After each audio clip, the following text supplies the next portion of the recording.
রাধে রাধে, হরে কৃষ্ণ বন্ধুরা, welcome back to my channel. তোমরা সকলে কেমন আছো? আশা করছি তোমরা সকলে খুবই ভালো আছো আর মহাপ্রভুকে তোমরা সবাই দর্শন করো। এখানে তখন কীর্তন হচ্ছিল, অনেকেই কীর্তন শুনছিল, কীর্তন হবে বলে ওখানে মঞ্চ করেছিল। আর এখানে দেখো প্রথম পোতে কিন্তু আমি বসে পড়েছি। আমি আর আমার কাকার মেয়ে বোন গেছিলাম।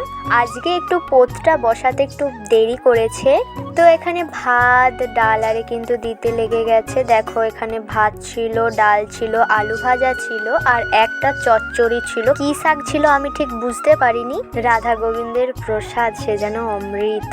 আর এখানে দেখো বিচা কলা ছিল, আর বিচা কলাটা না দেখতে সাদা সাদা টাইপের হয়েছিল, এই প্রথমবার খাচ্ছিলাম। আর এদিকে দেখো বসে খেতে না খেতে এখানে লাইন দিয়ে দাঁড়িয়ে পড়েছে পেছন দিকে। আর এটা ছিল বন্ধুরা শুক্তো, আর শুক্তো খেতে মোটামুটি আমার ভালোই লাগে। আর এদিকে ছিল পায়েস, চাটনি, মিষ্টি আর পাঁপড়ও ছিল, আর হজমালাও দিয়েছিল। আর সমস্ত জিনিস এত গরম গরম, তাই কিন্তু আমি আর বোন খেতেই পাচ্ছিলাম না। সবাই প্রায় উঠে গেছে, আমি আর আমার বোন কিন্তু বসে বসে খেয়েই যাচ্ছি। কি করব বলো, গরম গরম জিনিস আমরা খেতে পারি না। আর এদিকে আমি বোন হাত ধুতে ধুতে দেখছি আইসক্রিমের গাড়ি এই এলো, আর আমরা আইসক্রিম পাইনি বন্ধুরা। আর এদিকে পসরা নিয়েও চলে এসেছিল। তো আজকের মতো টাটা।